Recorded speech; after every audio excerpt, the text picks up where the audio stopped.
ভিডিওটি মনোযোগ সহকারে দেখুন। পুরো ভিডিও না দেখে বিপদে পড়লে বা কোনো প্রতারণার শিকার হয়ে থাকলে we are garments worker YouTube channel দায়ী থাকবে না। এবং ভিডিওর শেষে কিছু সতর্কবাণী দেওয়া আছে, মনোযোগ সহকারে শুনুন। হ্যালো বন্ধুরা, আপনারা দেখছেন উই আর গার্মেন্টস ওয়ার্কার, আর আমাদের চ্যানেলের নতুন আরেকটা ভিডিওতে আপনাদেরকে স্বাগতম জানাচ্ছি। তো আজকে আমরা যে বিষয়টা নিয়ে কথা বলবো সেটা হচ্ছে, আমি অফিসে যাচ্ছিলাম আজকে। যাওয়ার সময় দেখি যে এই মেয়েটা কিছু কাগজ বিলি করছে সবার মধ্যে। তো দেখতে পাচ্ছেন তার হাতে লিফলেট ধরা কিছু। এগুলো কিসের সেটা আমার জানার আগ্রহ হলো এবং আমি তার কাছে গেলাম এবং এটি কাগজ নিয়ে নিলাম। তো কাগজ নেওয়ার পর আমি দেখা শুরু করলাম যে এটা আসলে কিসের জন্য এত হাজার হাজার মানুষের মধ্যে বিলি করা হচ্ছে, এটা কি হতে পারে। তো আমি তারপর এটা পড়তে লাগলাম। মালয়েশিয়াতে জরুরিভাবে দক্ষ শ্রমিক নেওয়া হচ্ছে, মহিলা ও পুরুষ।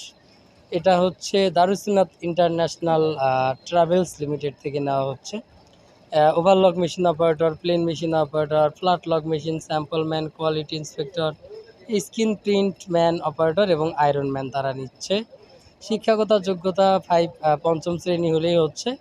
লোকও অনেক বেশি নেবে, 300 জন, 250 জন, 350 জন এইভাবে। এবং বেতনও কিন্তু ভালোই দেখতে পাচ্ছি। রিঙ্গিত দিবে তারা।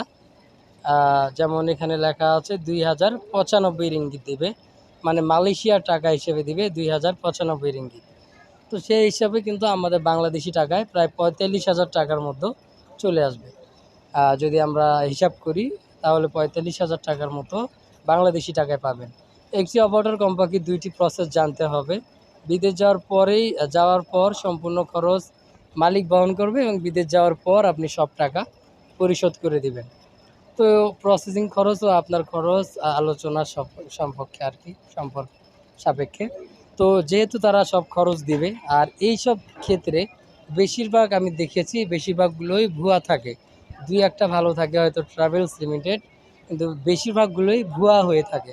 সেই জন্য আপনারা যেটা করবেন, এদের বিষয়ে ভালোভাবে খোঁজ খবর নেবেন। এই যেখানে মোবাইল নাম্বার দেওয়া আছে, আপনারা ভিডিওটা আটকিয়ে বা জুম করে মোবাইল নাম্বারটা নিয়ে নেবেন। তারপর তাদের সাথে যোগাযোগ করতে পারেন, অথবা পুলিশের মাধ্যমে তাদের কাছে যেতে পারেন। যদি আপনি পুলিশকে জানান যে আমি এখানে যেতে চাচ্ছি, এটা ভুয়া নাকি আসল এই সম্পর্কে আপনি জানতে চান, তাহলে তারা আপনাকে সহযোগিতা করবে। তো হুট করে কোথাও যাবেন না, কোথাও টাকা পয়সা দিয়ে কোনো সমস্যায় পড়বেন না, সর্বস্ব হারাবেন না। এটা আমার পক্ষ থেকে একটা অ্যাডভাইস থাকলো আপনাদের জন্য। যারাই যেতে চাচ্ছেন ভালোভাবে খোঁজখবর নেবেন, আইনি সহযোগিতা নেবেন, পুলিশ বা প্রশাসনের সহযোগিতা নিয়ে তারপরে এখানে যাবেন। আগে গেলে বা না জেনে না বুঝে গেলে আপনার টাকা পয়সা যে খসে যাবে না, এই বিষয়ে আমি গ্যারান্টি দিতে পারছি না। তো এই ছিল আজকের ভিডিওটি কেমন লাগলো অবশ্যই জানাবেন। চ্যানেলে নতুন হলে অবশ্যই সাবস্ক্রাইব করবেন। আজকের মতো এই পর্যন্তই। খোদা হাফেজ।